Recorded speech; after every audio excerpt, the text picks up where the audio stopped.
शर्माना नहीं है। अरे मैं शर्माने वालों में से नहीं हूँ यार। देखो मैं तो कोटा में रह के भी आया हूँ और कोटा फैक्ट्री में देखा भी हूँ, तो मैं दोनों चीज़ों को अच्छे से रिलेट भी कर सकता हूँ। मैं आपको बता भी सकता हूँ कि कोटा की लाइफ होती कैसी है, और जो दिखाया गया है वीडियो में और जो बताया गया है उसमें, और जो हम जी के आए हैं, वो सारी चीज़ों के बारे में हम डिस्कस करेंगे।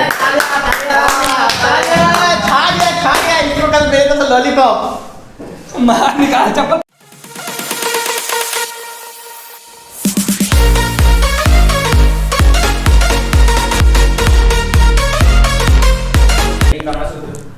हेलो, स्वागत है आपका फिर से मेरे चैनल पे MBBS स्टडी एंड फन। और आज हम अकेले नहीं, आज पूरा ग्रुप है मेरा यहाँ पे बैठा, और आज हम रिव्यू करेंगे जो नई सीजन आई है कोटा फैक्ट्री की, जो वेब सीरीज बस स्टूडेंट्स के लिए खासकर बेस्ट है, उनके लिए जो JEE या IIT और MBBS मेडिकल के लिए तैयारी कर रहे हैं उनके ऊपर बेस्ड है। तो आज की वीडियो हम बस यही देखेंगे कि क्या क्या सीन होते हैं एक कोचिंग इंस्टीट्यूट में, क्या क्या सीन होता है कोटा में, क्या क्या डिप्रेशन, क्या क्या चीज़ें, सब कुछ आएगी। उससे पहले मैं इंट्रोड्यूस करा दूँ अपने दोस्तों से, जिनसे आप बहुत लोगों से पहले ही मिल चुके हैं। मेरी जो कॉलेज वाली ब्लॉग आई थी उसमें भी सारे लोग थे। एक नया चेहरा दिख रहा होगा, ये हमारे विशाल भाई हैं। और तो चलिए शुरू करते हैं। स्टार्ट होता है जो कोटा में जो इतनी सारी कोचिंग्स हैं, तो अपने कुल्ली भैया तो कोचिंग में कोटा में रहे, क्या है वो बताओ कुछ, क्या इतने सारे कोचिंग बच्चों से ज़्यादा कोचिंग खुल के रखे हैं वहाँ पे? अब देखो कोटा में क्या होता है कि कोटा से एलन है, एलन मतलब जो चीज़ें हैं। हाँ। अब वहाँ से क्या हुआ कि चीज़ें वहाँ तो बहुत बड़ी उस पर होती हैं, ठीक है। हाँ। अब धीरे धीरे क्या हुआ कि जितने बच्चे ने उससे ज़्यादा कोचिंग खुलने का एक होता है, क्योंकि इतने बच्चे जाते हैं। टीचर सब बहुत नहीं, हमें तो लगता है कि 2-2.5 लाख के करीब पहुँच जाते हैं। ये फाउंडेशन देखें या देखें सारी चीज़ें। तुम भी तो कोटा में रहे हो। अरे कोटा में सबसे बड़ी चीज़ ये है कि बच्चे जाते हैं कोचिंग में और वो ये देख के जाते हैं कि उनको टॉप फैकल्टी से पढ़ने मिलेगा। सबसे दिक्कत की ये बात है कि कोटा कोचिंग इंडस्ट्री में इतने सारे बैच हैं, उसमें भी बैच में इतने सारे डिवीज़न हैं, तो क्या होता है कि कुछ बच्चों को वो टॉप टीचर से पढ़ने को मिल पाता है। बाकी बच्चे बेचारे जो होते हैं वो पीछे, मतलब जो ट्रेनी टीचर होते हैं, जो नए टीचर आते हैं उनसे पढ़ते हैं और उनके कंसेप्ट जो होते हैं वो ख़राब रह जाते हैं, तो टॉप टीचर से पढ़ने का मौका नहीं मिल पाता। और एक तो आपने एक पॉइंट बताया है कि टीचर भाग जाते हैं, बहुत भाग लेते हैं, ज़्यादा पैसे मिलते हैं तो मैं कोचिंग का नाम तो नहीं लेना चाहूँगा, पर मैं ये बताना चाहूँगा कि सही में कुछ अच्छे टीचर्स को बीच में 1-2 लाख रुपए, मात्र 1-2 लाख रुपए के कारण बीच में ही कोचिंग छोड़ के चले जाते हैं। मतलब जो बच्चे होप लेके आते हैं कि यार हमको इन टीचर से इन फिजिक्स पढ़ने को मिलेगा, ये टीचर के नोट्स अच्छे हैं, वो टीचर बीच में ही कोचिंग छोड़ के चले जाते हैं। क्योंकि हाँ, और बच्चों से पूरी, और ऐसे टीचर भी हमने देखे हैं कोटा में जो कि दूसरे कोचिंग में चले जाएंगे, फिर बच्चों को फ़ोन करेंगे कि इधर आ जाओ, इधर पढ़ा देंगे, ठीक है। वो हाँ, सब कुछ पैसे पे चलता है। तो अगर आप कोटा जाते हैं तो पहले मतलब देख लें कि कौन सा कोचिंग ज़्यादा स्टेबल है, कहाँ ज़्यादा स्टेबिलिटी है। अगर स्टेबिलिटी नहीं है तो कृपया करके उस कोचिंग को अवॉइड करें और अच्छे से अच्छे कोचिंग में एडमिशन लें। दूसरा पॉइंट ये था कि जो बच्चे जाते हैं बहुत ज़्यादा घर से दूर जाते हैं, बहुत ज़्यादा डिप्रेस हो जाते हैं, मतलब घर वालों की याद आती है, या वहाँ अकेलापन हो जाता है, या इतना ज़्यादा प्रेशर हो जाता है कि भाई हमें IIT निकालनी है, क्योंकि सीटें बहुत कम होती हैं। जैसे कोटा फैक्ट्री में दिखाता है कि 95% वाले कितने बच्चे जाते हैं, पूरे इंडिया भर में 80 से 90 हज़ार बच्चे होंगे जो 90% से ज़्यादा लेके जाते होंगे, लेकिन IIT में सीटें हैं मुश्किल से 5,000। तो ये डिप्रेशन को कैसे मतलब किया जा सकता है? कौन सा क्वेश्चन पूछ रहा है, मैं कौन सा क्वेश्चन बोल गया? क्या इंटरव्यू चल रहा है? मुझसे क्या बुलवा रही है, ना बुलवा। लगी क्वेश्चन। चलो भाई, चलो मुझे तू बता दे।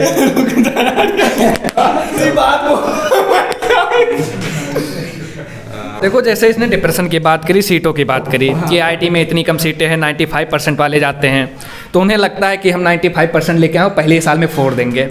लेकिन ऐसा कुछ होता नहीं है, क्योंकि वहाँ पे बहुत पहले से धुंधर भरे होते हैं कोचिंगों में, ठीक है। नहीं, IITs में तो इतने नहीं होते क्योंकि उसमें इतना चांस नहीं मिलता है। बुढ़े तो लोग आपको अलग ही सिनेरियो मिलेंगे, लेकिन मतलब इसमें नहीं मिलेंगे। लेकिन इसमें क्या होता है कि IIT एक माना जाए तो बहुत बड़ा एग्ज़ाम है, और इतने कम उसमें एज में जाके इतना बड़ा एग्ज़ाम क्लियर करना बड़ी चीज़ होती है। तो उसमें क्या होता है, बच्चे डिप्रेस जरूर होते हैं एक दूसरे को देखकर, क्योंकि जब उनको 95% लेके वहाँ जाते हैं, जब वहाँ पे शुरू करते हैं चीज़ें, तो ऐसे उनको निकल नहीं पाती हैं, क्योंकि दो चीज़ें होती हैं, एक तो कुछ लोगों का बेसिक नहीं क्लियर होता है, और जब साथ में बैठते हैं उन बच्चों के साथ तो क्या होता है कि जिनका बेसिक क्लियर है वो तो फोड़ फाड़ रहे होते हैं, और जिनका क्लियर नहीं वो फोड़ नहीं पाते तो सीधे सीधे क्या होते हैं, नीचे डिप्रेस होते चले जाते हैं और लास्ट में उनकी परफॉर्मेंस गिरने लगती है। ऐसे ही उसमें देख लो कि उन्हें क्या होता है, उन्हें शक होता है कि टॉपर कोई और निकलेगा, उसमें कोई और निकल जाता है, और सबसे बढ़िया चीज़ दिखाया गया सीधे पलट दिया जाता है। वही जो टॉपर था वो पहले बाद में उसी पे रन खेल रहा है, फिर वो देखो रोते हुए बाहर निकलते हैं। तो ये होता है, सोचो कि इतना रैंक अच्छा लाने के बाद भी लोग रोते हुए निकलते हैं, तो यही चीज़ इसमें भी होता है। अब उसमें वो क्या हुआ, 95% लाया, अब वो नहीं हो पाया, और दूसरा कोई टॉप कर गया जिसने साल भर जिसका पता ही नहीं था, लोग किसका नाम गा रहे तो कौन निकल गया, तो इससे ज़्यादा डिप्रेशन आ जाती है। और दूसरी चीज़ ये है कि वहाँ पे जब फोड़ना कोई दूसरा चालू कर दिया और उसमें बच्चा कोई दूसरा निकल गया, और जब नया कोई बेसिक क्लियर नहीं, फिर टीचर की बहुत बड़ी उसमें हो जाती है कि टीचर हमेशा क्या होते हैं, तेज बच्चों को चूज कर लेते हैं और उनको उठा के दूसरे बैच में कर दिया जाता है। वो टीचर अलग निकल गए, अपना उन बच्चों को पढ़ा रहे हैं, और सारे बच्चे फिर टॉप टीचर से नहीं पढ़ पाते, फिर सिलेक्शन कहाँ से होगा, और बच्चे इसीलिए डिप्रेस हो जाते हैं। जैसे मान लो कि अगर मान लो कोचिंग में तुमने एडमिशन ले लिया, ठीक है, तो शुरुआत में जब कोचिंग में जाओगे पढ़ोगे तो शुरू में क्या होता है, सब लोग अपने अच्छे से तैयारी भी करते हैं, तो करते करते क्या होता है, मार्क्स भी आते हैं। मार्क्स में जब टीचर सामने पढ़ा रहा होता है, बच्चे पढ़ते हैं, तो उनके जब रिजल्ट आता है तो खड़े करके पूछते कि भाई आपके नंबर कितने हैं, ठीक है। तो इंडिविजुअली सबसे पूछते कि आपके कितने नंबर है, आपके कितने नंबर है। अब जो क्या है, ठीक है, मान लो किसी के 600 अबव आ रहे हैं, 500 अबव आ रहे हैं, ठीक है, तो उनको क्या करेंगे, खड़े हुए करवा लेंगे। अब बात आते जब फ्रेशर आते हैं, न्यू आते हैं, तो उनके 400 300 200 आते हैं, तो वो हो जाते हैं वहाँ डिप्रेशन कि भाई हमको कोई पूछ नहीं रहा, हमको ये वो सब उनको चुन लिया जाता है पहले, उसकी नज़र में, टीचर के नज़र में आ जाते हैं वो स्टूडेंट्स, ठीक है, उनको चुन लिया जाता है। फिर अगली बार वही टारगेट होते हैं वही कि हाँ भाई तुम्हारे कितने, तो वो ऐसा लग जाता है कि उनको सब, हमको कोई नहीं पूछ रहा, हमको कोई टीचर ध्यान नहीं दे रहा, हम यहाँ पर सब अकेले पड़ गए, तो फ्रस्ट्रेशन पॉइंट आ जाता है वहाँ पर भी, वहाँ पे डिप्रेशन चालू हो जाते हैं। तो डिप्रेशन का एक और जो मेन रीज़न है वो ये है कि मान लो आपका कट ऑफ जाता है 600 नंबर, 600 नंबर हर साल कट ऑफ जाता है। कोई बच्चा आया इस साल 150 नंबर पे, वो 150 नंबर पे ड्रॉप ले रहा है। अब उसने अपने माइंड में एक हाइपोथेटिकल गोल सेट कर लिया कि मैं अगले बार अटेम्प्ट दूंगा तो मेरे 650 आ जाएंगे। तो उसको पहले ये सोचना चाहिए कि मैं हर टेस्ट में अपने आप को थोड़ा थोड़ा इम्प्रूव करूँगा, लाइक मैं अपने 10 नंबर बढ़ाऊंगा, 20 नंबर बढ़ाऊंगा, 30 नंबर बढ़ाऊंगा। अचानक से कोई बहुत बड़ा गोल सेट करने से वो गोल अचीव नहीं हो पाता है। धीरे धीरे आदमी को आगे बढ़ना है, धीरे धीरे चीज़ें अगर इम्प्रूव करते जाएंगे तो ज़्यादा बड़ी सक्सेस मिलने की चांसेस है। और खुद को खुद से कंपेयर करना ज़्यादा ज़रूरी है, दूसरे से कोई मतलब नहीं है। क्या पता वो 5-6 साल से ड्रॉप ले रहा हो अगला बंदा और उसके कंसेप्ट बहुत ज़्यादा क्रिस्टल क्लियर हो गए हों, और ये अभी धीरे धीरे चीज़ों को, यूनिट्स एंड डायमेंशन को ही सीख रहा हो, धीरे धीरे चीज़ों को समझ रहा हो, तो आगे बढ़ अपना कंपैरिजन खुद से करना चाहिए। और उसके बाद से कोटा में एक चीज़ होती है, जैसे कि बच्चे जाते तो हैं पढ़ाई करने के लिए, लेकिन वहाँ पे गर्लफ्रेंड बॉयफ्रेंड वाला सीन हो जाता है, घूमना घामना चले जाते हैं, पढ़ाई से मतलब बहुत ज़्यादा दूर निकल जाते हैं तैयारी करने के लिए, लेकिन चले कहीं और जाते हैं किसी और फील्ड में। तो ये सब चीज़ों को कैसे मतलब मेंटेन किया जाए, या कैसे मतलब ये किया जाए? देखो ये तो अपने आप से मेंटेन होती हैं, ये चीज़ें होती हैं। देखो ये डिस्ट्रैक्शन पॉइंट का होता है, यदि आप चाहते हैं तो करेंगे, आप नहीं चाहते तो नहीं करेंगे, क्योंकि ये नहीं होता। लाखों बच्चे जाते हैं, लाखों बच्चों के तो ऐसा नहीं होता रिलेशनशिप में आ जाएं। कुछ ही लोग आते हैं, क्योंकि कुछ लोग मन बना के जाते हैं, क्योंकि वहाँ की जो एनवायरनमेंट है वहाँ पे सब चीज़ मिलेगा। कोटा में कहा जाता है ना, पढ़ाई करोगे तो पढ़ाई मिलेगी और कुछ करोगे तो वो भी मिलेगा, मतलब मैक्सिमम हर एक चीज़ वहाँ पर पीक पे है। ये नहीं कि तुम्हें पढ़ाई ही, हर एक चीज़ वहाँ पे जैसे एक लेवल चाहिए उस लेवल पे आपको मिलेगा। ऐसे भी होते हैं जो मतलब कोचिंग मिस करना शुरू कर, हाँ वो करेंगे, क्योंकि जैसे कोटा में 2 चीज़ें होती हैं, एक सुबह बैच चलता है, एक शाम में चलता है। अब क्या हुआ कि उनका बैच सुबह चल रहा है, उनका शाम में चल रहा है, तो बैच मिस करना पड़ेगा एक लोगों को कोचिंग। तो सुबह तो इतना नहीं मिस होता, लेकिन शाम वालों का अधिकतर, हाँ यही होता है अधिकतर, लड़कियों का सुबह ही चलता है और लड़कों का शाम ही चलता है, मिलने के लिए वो मिस करने लगते हैं धीरे धीरे। और दूसरी चीज़ है कि वहाँ पे क्या ही बताएं, अब तो जिसने देखा, मैं तो कोटा में रहा हूँ, मैंने चीज़ें देखी हैं, बहुत अच्छे लेवल पे होती हैं और बहुत अच्छे लोग आते हैं, तो देखते देखते मन तो भटक ही जाएगा, कितना इंसान रोकेगा। तो वही चीज़ कोटा में एक और चीज़ देखी जाती है, कोटा में खाने पीने का बहुत दिक्कत होता है। जैसे कि बच्चे बहुत, जैसे सीरीज में भी दिखाया गया है, बच्चे खा के उल्टी करने लगते हैं, बच्चों को डायरिया हो जाता है, स्टमक पेन होने लगता है। तो कोटा में खाने पीने का क्या सीन है, मतलब अच्छे खाने मिलते हैं नहीं मिलते हैं? वो खाने अच्छे भी मिलते हैं, बेकार भी मिलते हैं, ऐसा नहीं। बहुत सारी मैसेज हैं, बहुत सारे हॉस्टल्स हैं। कुछ हॉस्टल अब देखो, जैसे आप जितना कॉस्ट दोगे उस हिसाब से आपको खाना मिलेगा, उस हिसाब से सारी चीज़ें होंगी। कुछ हॉस्टल्स हैं उनकी मेस बहुत अच्छी हैं, बहुत अच्छा खाना देते हैं, लेकिन कुछ हैं जो नहीं, जैसे टिफ़िन लगवा लो, कुछ टिफ़िन बहुत बेकार आती हैं। और कोटा की एक बढ़िया चीज़ है कि आप कोटा में जाएंगे तो मसालों से खेलने का बड़ा मन करेगा। बहुत मसाले देते हैं, मतलब इतना नहीं देते हैं, आपके दाल के ऊपर मसाले दिखते हैं और तेल दिखते हैं, क्योंकि कोटा का मतलब ये है, वहाँ का मतलब ये है। जब मैं भी गया था तो मैं टिफ़िन जब लेता था मुझे मिलता था सारी चीज़ें। लेकिन हाँ, कुछ मेस होती हैं जहाँ पे खाने के बाद 2-4 दिन 10 दिन खा लो तो पक्का फूड पॉइजनिंग होनी, और पीलिया जो उसमें जॉन्डिस दिखाया गया बिल्कुल पक्का होता है कुछ लोग। लेकिन ये नहीं कि सारी मेसों में होता है, कुछ मेस बहुत अच्छी होती है, लेकिन हाँ कुछ का क्वालिटी बहुत कम, लेकिन कॉस्ट आप जैसा दे रहे हो वैसा मिलेगा। आप 2000 वाला चूज करेंगे तो फूड पॉइजनिंग होगी ही, आप 4000 दोगे तो आपको अच्छा खाना मिल जाएगा। फिर ऐसा क्या होता है, देखो कोटा में क्या होता है कि अब कोचिंगें भी ज़्यादा टाइम तक चलती हैं, तो बच्चे हमेशा मेस में नहीं बाहर का भी खाने लगते हैं, और ये नहीं कि हर जगह बाहर का भी सही हो। तो इन वजहों से भी फूड पॉइजनिंग के ज़्यादा चांस हैं। सीधे मेस पे नहीं कह सकते कि सारी मेसें ख़राब हैं या फिर मेस की वजह से सारी चीज़ें हो रही हैं। बहुत सारे हाँ, मतलब बहुत फैक्टर्स पे डिपेंड करते हैं। मसाले भी ज़्यादा हो जाते हैं, कभी खाना नहीं सही आता क्योंकि रोज़ तो नहीं मिल सकता है खाना सही, तो ये सारी चीज़ें होती हैं। लेकिन हाँ, नॉर्मल लगते हैं, ज़्यादा लगते हैं। मैं पैसे नॉर्मल, बहुत ज़्यादा कॉस्ट नहीं आती है, मतलब नॉर्मल है। मतलब ये नहीं, कोटा का खर्चा अपने हिसाब से मैनेज कर सकते हो कि कितना मैनेज खर्च करना चाहो तो बहुत खर्च कर सकते हो, क्योंकि कोटा में हर एक चीज़, मैंने पहले ही जैसे आपको वीडियो में बताया कि कोटा में सब कुछ मिलता है। कोटा में ऐसा कुछ नहीं कि जो ना मिले, कोटा में सब कुछ मिलेगा और छोटे से लेके बड़ी चीज़ मिलेगी। अभी देखो चंबल गार्डन का ही सीन देख लो, चंबल गार्डन में क्या नहीं मिलता है। आप जाइए, आप यही कहते हैं बस डिप्रेशन में अकेले मत चले जाइएगा वरना डिप्रेस होकर आप वापस आएंगे। तो इसलिए चंबल गार्डन कभी अकेले मत जाइएगा, लेकिन जो है एक बार चंबल गार्डन घूमिए ज़रूर, लाइव दिखती है उधर कि क्या होता है, क्योंकि हो सकता है कि आने के बाद वो लाइव कभी ना मिले, क्योंकि चंबल गार्डन के मतलब कोटा यदि गए हो चंबल गार्डन नहीं गए तो सब कुछ मिस कर दिया। और दूसरी चीज़ कही जाती कोटा गए हो सिटी मॉल नहीं गए तो फिर कुछ नहीं देखा कोटा में जाके। तो ये सारी चीज़ें होती है वहाँ पर। तो मतलब मैं जब कोटा गया था तो मेरे को नहीं पता था कोटा के बारे में कि कौन सा मेस अच्छी है कौन सी ख़राब है। तो लकीली जहाँ मैं गया था वहाँ पे खाना काफ़ी सही मिलता था।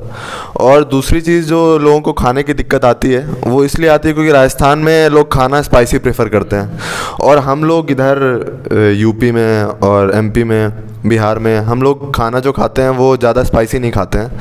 तो तब भी लोग वहाँ जाते हैं तो वो लोग नहीं, उनको अडेप्ट नहीं कर पाते हैं इतने स्पाइसी खाने के साथ। बाकी मेरा मेस तो ठीक था, और बाकी जो मेरे दोस्त थे उनको काफ़ी प्रॉब्लम्स होती थी, तो वो बताते भी थे कि यार भाई फूड पॉइजनिंग हो रही है, खाना अच्छा नहीं लग रहा है। और कई लोगों के तो बाल झड़ने लग जाते हैं कोटा जाके, बहुत ज़्यादा बाल झड़ने लग जाते हैं। ठीक है, तो वो लोग बाल झड़ने के टेंशन से ही पढ़ाई ख़त्म हो जाती है उनकी। ठीक है, उनकी डिप्रेशन का कारण जो होता है वो बाल झड़ना होता है। ठीक है, फिर सिलेक्शन भी नहीं हो पाता। होता है ना कि कोटा में अब इतना डिप्रेशन लोगे तो बाल झड़ेंगे, लेकिन एक होता है कोटा पे लगता है क्लासरूम में ना कि 100 बच्चे बैठे हैं तो 80 के बाल छिले होते हैं, और फिर यही मजा आता है भाई छिलवा के लो, क्योंकि सर छिलवाएंगे नहीं तो खुद छिल जाएंगे। ये चीज़ें होती है। फिर एक कहते नहीं कि टेंशन होती है तो बाल गिरते हैं, फिर बाल गिरने से और टेंशन होती है, फिर और बाल गिरते हैं, तो वही कोटा में होता है। और कोटा का लोग कहते हैं थोड़ा हंस लो, तो कोटा का ये है। लेकिन हाँ, क्लासरूम का देखने का नज़ारा अलग होता है, क्योंकि आधे से ज़्यादा लड़के बहुत भिक्षु बन के बैठे होते हैं, बाल छिलवा के बढ़िया, उनका अलग ही लुक होता है। और उनसे पूछो बाल क्यों छिलवा लिया, अरे नहीं बस ये लुक मुझे अच्छा लगा, वो होता है। लेकिन बात कुछ और ही होती है उसका बाल छिलवाने का। बाल छिलवाने का जो रीज़न बताते हैं लोग वहाँ पे, वो कहते हैं बाल छिलवाने से डिस्ट्रैक्शन दूर रहते हैं। तो भाई ऐसे कोई बात नहीं है कि बाल छिलवा के डिस्ट्रैक्शन दूर रहते हैं, अदरवाइज आप पूरा बाल हटा लीजिए शरीर के तब भी आपका कुछ नहीं होने वाला। ठीक है, तो बाल हटाने से कुछ नहीं होगा, आपकी अपनी मेहनत और आपकी अपनी श्रद्धा से आप आगे बढ़ोगे। नहीं, वही कहते हैं ना कि बाल छिलवा लिए तो कोई मिलेगा नहीं, ऐसा नहीं होता है। मिलने वालों को मिल जाते हैं बाल छिलवाने के बाद भी, यही होता है। और लोग यही सोचते हैं कि बाल छिलवा ले, कोई पसंद नहीं कर, क्या पता तुमको बाल छिलवाने के बाद भी पसंद आ जाए, फिर क्या करोगे, फिर तो बाल बढ़ा लोगे ना कुछ दिन बाद। तो यही होता है वहाँ। होती है कि मान लो जैसे हम देखें नीट में या जेईई वगैरह में एक टॉपर्स के 5-5, 6-6 इंस्टीट्यूट वाले पोस्टर छाप रहे हैं। ठीक है, या कोई बच्चा अगर मतलब किसी और स्टेट का भी है, अगर रैंक 1 आया है, वो है गुजरात का, लेकिन दिल्ली वाले छापेंगे कि हमारे यहाँ से पढ़ा है, DLP ले लिया है। तो ये सब चीज़ें कहाँ तक सही होती हैं? ये मतलब एक बच्चा कितने इंस्टीट्यूट से कोचिंग ले सकता है? DLP भी लेगा तो क्या 5-6 इंस्टीट्यूट से लेगा? देखो ये कहने वाली बातें होती है, बच्चे पढ़ते केवल एक ही दो इंस्टीट्यूट में हैं और पढ़ते केवल एक ही हैं। यदि क्लास प्रॉपर कहीं ऑफलाइन ले रहे होते हैं तो एक ही कोचिंग से ले रहे होते हैं। हाँ, डीएलपीज की बात है तो ले लेते हैं, क्योंकि टॉपर्स हैं तो आज से नहीं तैयारी शुरू करते हैं। वो बहुत ही छोटी चीज़ों, बहुत ही वो प्री फाउंडेशन से शुरू करते हैं तो कोचिंग्स लिए रहते हैं। लेकिन हाँ, जब बात आती है कि टॉपर बन गए और जब 10 कोचिंगें उनका फ़ोटोज़ लगाती हैं तो इस पर देखो उनका बिजनेस पॉइंट होता है। क्योंकि कोई भी पेरेंट्स क्या होता है, जब एडमिशन कराने जाएगा तो टॉपर्स देखेगा कि किस कोचिंग से कितने टॉपर्स निकले हैं। तो क्या करते हैं कि उन्होंने 20 लाख रुपए 25 लाख रुपए में टॉपर्स खरीद ले, क्योंकि उन्हें 20-25 लाख से वो 20-25 करोड़ बनवाने वाले हैं। ये सेम चीज़ होती है। और जैसे सीरीज में भी ये चीज़ बताई गई है, क्योंकि उसमें दाम तय होता है कि कितने पैसे पे कितने टॉपर मिलेंगे। वो एक रैंक देखो ले लेते हैं अंदर, तो उस पर क्या होता है, बोलते हैं कि 20 करोड़ का बिजनेस हो गया। तो वो बिजनेस के पॉइंट ऑफ व्यू से क्या करते हैं कि टॉपर्स को खरीद लेते हैं। और हर साल ये होता है, आप देखोगे तो एक कोचिंग में वही फर्स्ट रैंक डीएलपी छपे होंगे, तो दूसरे में क्लासरूम छपे होंगे, तीसरे में भी डीएलपी छपे होंगे, तो कम से कम 10-12 कोचिंगों में उनके बड़े बड़े पोस्टर लग जाते हैं। और कुछ कोचिंगें ऐसी होती हैं जिनका नाम भी लोगों को नहीं पता होता। खुद जो टॉपर फोटो दिया है वो पहली बार भी उस कोचिंग से संपर्क किया होगा, लेकिन वो पैसे लेके। लेकिन ये क्या होता है कि वो भी छाप देते हैं। और कुछ कोचिंगें हैं जो बिल्कुल पता ही नहीं होता, सच बता दूं बिल्कुल पता ही नहीं होता, लेकिन वो भी छापते हैं फर्स्ट रैंक हमारे यहाँ से है। लेकिन उनको असलियत पता है कि कहाँ से फर्स्ट रैंक आती है। लेकिन क्या है कि लोगों को, और इस पे लोग भटक जाते हैं। पेरेंट्स क्या होते हैं, सही चीज़ पता नहीं करते और बच्चों को ठूस आते हैं। जब बच्चे वहाँ पे नहीं निकलते हैं तब फिर उससे फिर क्या होता है कि वो प्रॉब्लम में आ जाते हैं। यही सारी चीज़ें होती हैं। बाकी विशाल भाई और अच्छे से बताएंगे इसके बारे में। यार मतलब मेरे को जहाँ तक टॉपरों के बारे में पता है, मतलब बीच सेशन में ही, मतलब जैसे किसी बच्चे ने 11th में किया कोचिंग, 11-12 फाउंडेशन कोर्स कर रहा है वो, तो 12th के बीच में ही दूसरे कोचिंग वाले ने उस बच्चे को ख़रीद लिया और उस बच्चे की तैयारी किसी और कोचिंग से कंप्लीट हो चुकी थी, पर बीच में ही ख़रीद के और ये बताया कि ये बच्चा मेरे यहाँ से कोचिंग किया है। और काफ़ी हद तक यार लोग काफ़ी लालच में आ जाते हैं टॉपर्स, क्योंकि उनको ये बात बिल्कुल सही बोला कुलदीप भाई ने कि वो उनको काफ़ी पेमेंट दी जाती है, उनको चेक दी जाती है, बहुत ज़्यादा पैसे की चेक दी जाती है, उनको इंश्योरेंस दी जाती है बाकायदा कि आप कॉलेज में जाओगे, आप एम्स दिल्ली में रहोगे, हम आपका पूरा खर्चा बेयर करेंगे, हम आपकी फ़्लाइट का टिकट्स देंगे, सब कुछ देंगे। तो यार ये कोचिंग इंडस्ट्री का डार्क साइड है, पर हम कुछ कर नहीं सकते क्योंकि जो कर रहा है ये जो, हाँ क्योंकि हाँ जो इस चीज़ में इन्वॉल्व है ये वो लोग रेस्पॉन्सिबल हैं इन चीज़ों के लिए। और जनरली ये चीज़ टॉपरों के साथ ही होती है। और जो जैसे जिनकी रैंक 10,000 आई है, 14,000 आई है, उनको कोई पूछने वाला नहीं है, उनको सब भूल जाते हैं। चलिए, तो ये छोटा सा इंटरेक्शन था अपने दोस्तों से, अपने ग्रुप से, और ऐसी वीडियोस आगे भी आती रहेंगी, तो चैनल को सब्सक्राइब कर दीजिए। और बाकी अब मैं मिलवाना चाहता हूँ अपने बाकी दोस्तों से जिन्होंने इस वीडियो में मेरी हेल्प की है। तो इधर ये हैं हमारे दीपेश जो कैमरामैन बने थे, इसके पीछे हैं आदर्श तिवारी, इधर अपने प्रदीप भैया, और इधर ये फ़ोन में घुसे मौर्या जी, इनका आधा टाइम फ़ोन में ही जाता है। और ये सब सारी मेरी टीम। अगर वीडियो अच्छी लगे तो वीडियो को लाइक कीजिए, शेयर कीजिए और चैनल को सब्सक्राइब कीजिए। मिलते हैं अगले वीडियो में।